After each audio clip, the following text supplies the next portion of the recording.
They let everyone else bring their laptop to the coffee shop. Why not me?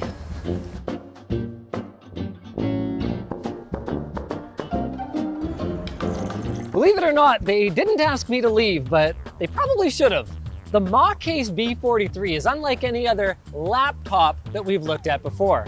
For starters, it's got 3 monitors. It weighs nearly 40 pounds fully loaded, and it fits full-size desktop PC parts. Or at least it kind of does. We ran into some unexpected challenges while building it today. So surely with that in mind, it must be reasonably priced then, right? Haha, that is where you're wrong. But hey, that's our job, right? To waste our money on this kind of stuff so you don't have to. So you can spend your money with our sponsor. Dads are amazing, but their wallets are not. Make Daddy a baddie again. Happy Father's Day.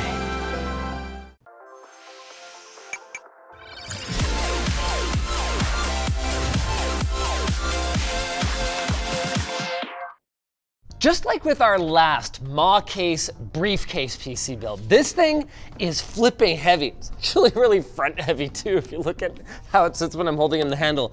So putting it on our scale here, which I don't even know if it goes this high, 12 kilograms, which is somewhere in the neighborhood of 27 pounds. So don't expect to be commuting with this thing, that is, unless your hobby already happens to be lifting heavy things and putting them back down. Now, it's worth noting, though, that the additional weight does come with some benefits. There is...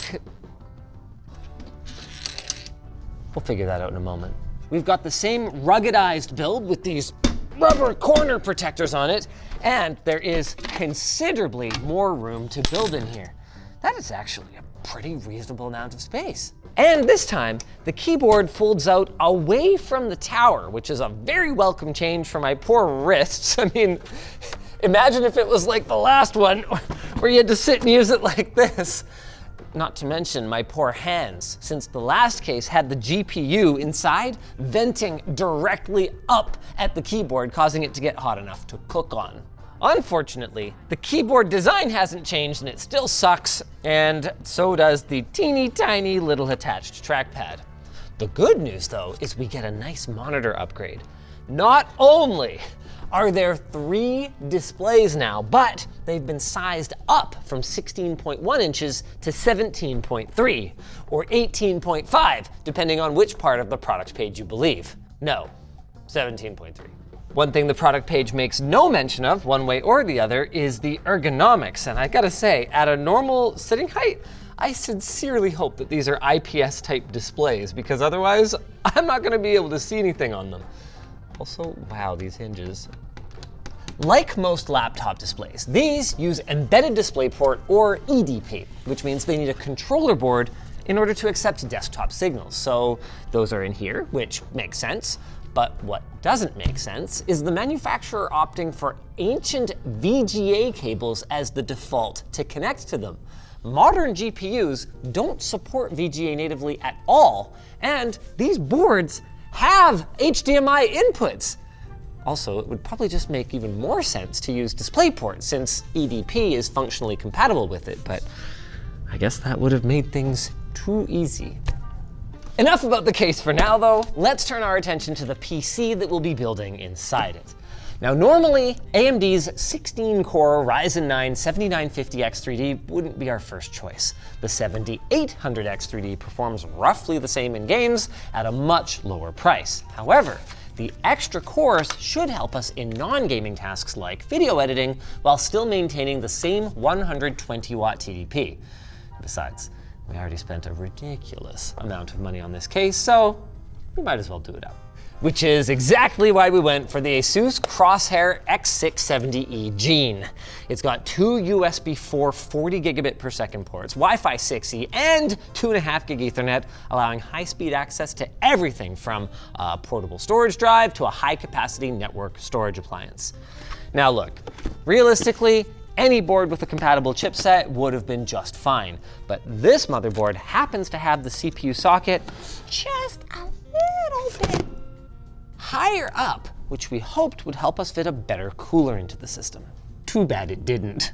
Cooling ended up being quite the journey for this machine, because originally we wanted to go for liquid cooling, but any radiator that was big enough to result in an improvement over air cooling stubbornly refused to fit anywhere. And while we could have mounted it to the outside, does this thing really need to be even sillier? So we tried to assassinate our thermal troubles with one of these fine coolers. The problem is that our case was just barely too short. Relatable. After a bit of searching, we came across the RZ620 from PC Cooler. They sent this and a few other coolers to us for the all-China PC. But when we assembled it in testing, it got in the way of our GPU. So, after all of that, we went with the NHL 12SX77. It's not really designed for a high-powered chip like ours, but according to Noctua, it is better than its predecessor while offering higher clearance for RAM. So, good luck.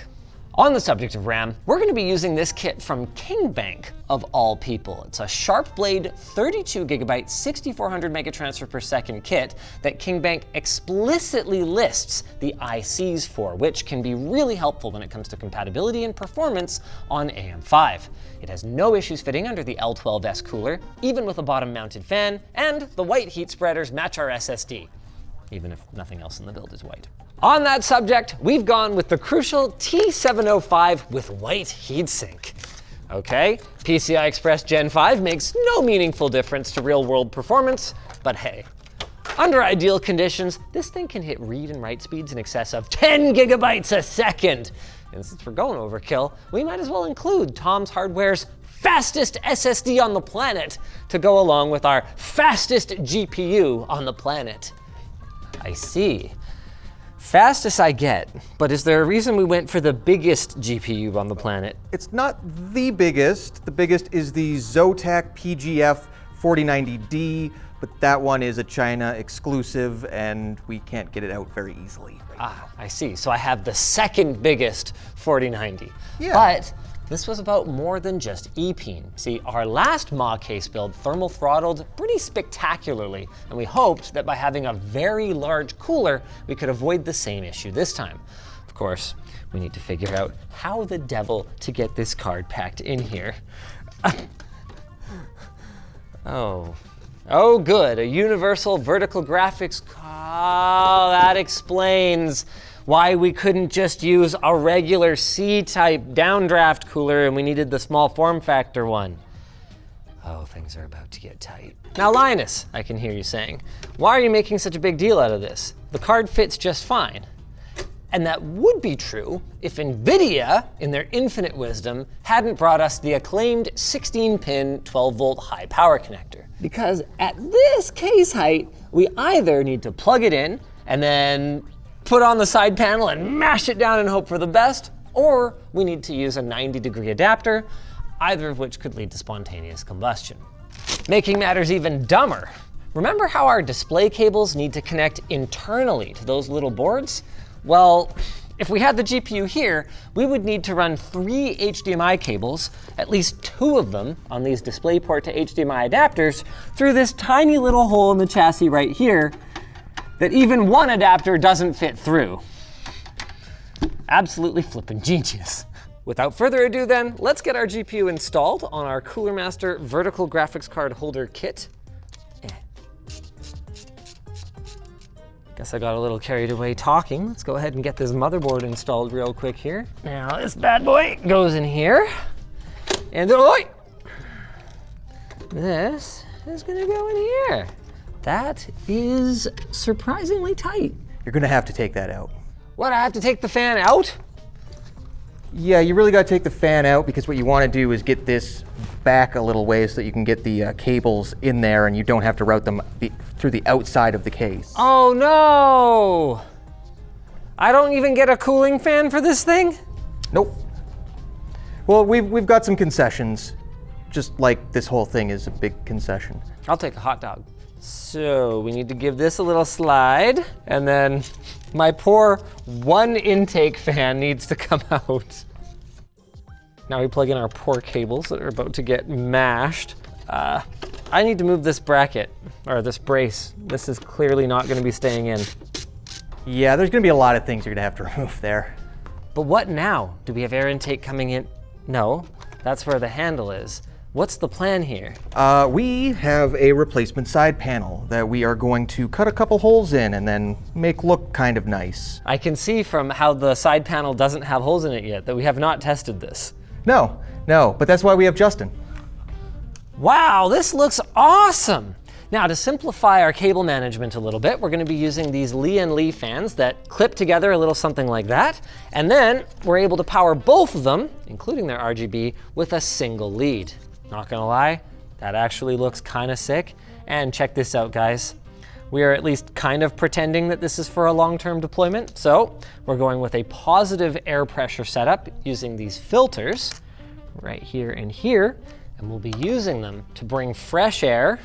Okay, I promise there's a method to this madness, directly to our CPU cooler right here and to our GPU right here. And the reason that we didn't put them exactly vertically mounted is if you take two fans that spin the same direction and put them one right on top of the other, you end up with a ton of turbulence and noise. They can kind of end up working against each other. But if we take that fan and we put it between these other two so the blades are spinning in the opposite direction, the effect shouldn't be as bad. In theory. Not gonna lie, this actually looks as powerful as it is now, but on the subject of power, we're not powering any of it yet. For that, we are going to need a power supply. Now, this case is compatible with full-sized ATX power supplies, but now that our GPU is here, you can see that there would be a bit of an interference issue. So we've gone with an SFX power supply from Cooler Master, specifically the V1100, one of the most powerful small form factor power supplies on the market. I mean, I feel like I say this every time I open one of these, but really, 1100 watts in the palm of my hand? I mean, they cheated a little bit. This modular interface is not really inside the chassis, but. Now this is interesting. With the full-size adapter bracket on here, you can see that this sits almost right up against the GPU, which hilariously, if you note, the feeder here is gonna allow our power supply to act as a GPU support bracket. Before we plug that in though, probably a good time for us to get these HDMI cables plugged into our little daughter boards here and then, maybe hide them behind the GPU. Man, now that we got a window, it's gonna be tough to make this look good. Now there was some debate about the orientation of our power supply, and honestly, both ways have merit. If we had the fan facing this way, right here, it would be drawing fresh air in through our speed holes, which is obviously good for having lower temperatures in our power supply. But I wanted to try it this other way and see if that would be okay, because then the fan could help contribute to exhausting some of the hot air that is otherwise gonna be, basically just kicked out by this tiny little fan right here, and then passively through the holes in the case. All right, time to wire this thing up. Now you might have noticed that our GPU power cable doesn't match the rest of our power cables. That's kind of the theme of the build, isn't it? Random white components that don't match the rest of the black ones. I'm just gonna put 2 screws in for a quick power on test, but I gotta say, man, the fit of this acrylic panel is awesome. Considering all Justin did was what, 3D scan the case? We got life in there? Oh yeah, buddy. Did I plug the power supply side of that Molex cable in? I did not. Okay. That, my friends, is why you never close a side panel before you've actually verified that the system posts. Any luck? Yep, you got power. Nice. Oh, hey, look at that. There we go. Freaking awesome. All right, let's lose this. Wow! Let's turn on our memory overclocking profile, give it the old save and reboot. How glorious is it, you guys? It's pretty glorious. When I was doing a test run of it, I also set up NVIDIA Surround. They're not the brightest monitors, but hey, this isn't the brightest computer. The sagginess is very noticeable. I got FrameView launched with the trackpad so we can monitor our frame rates and temperatures, but I did notice a small problem. This trackpad is even worse than I remember it being, so I was like, oh, I'll just plug in my, where is the front I/O? Ah, how convenient.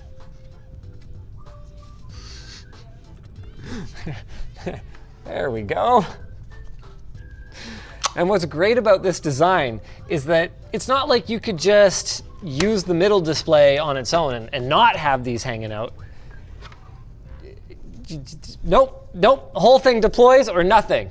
No HDR, these do not support HDR. In fact, we haven't really talked about this yet, but they are IPS type, which is nice, so the viewing angles are okay, but they are 1080p, 60 hertz only. Conceivably, you could replace the panels with something else, but my goodness, would that ever be a lot of work. Tanner, quick question for you. Is there an on-screen display for the monitors? So theoretically, there should be one for the actual controller boards that are in there. I looked at the spec sheet for the chip that's on there, and yeah, it seems like there should be a couple of buttons for some sort of OSD, but we don't have access to it. So no. There's a button at the front. I think that this bezel presses the buttons and tells it that, hey, the monitor should be off. Is that a reset button? Maybe it's just a reset button. A reset button would make a lot of sense. Let's see what the, oh yeah, no, that computer is definitely restarting. Oh, okay. What I want to know is how our temperatures are going to hold up.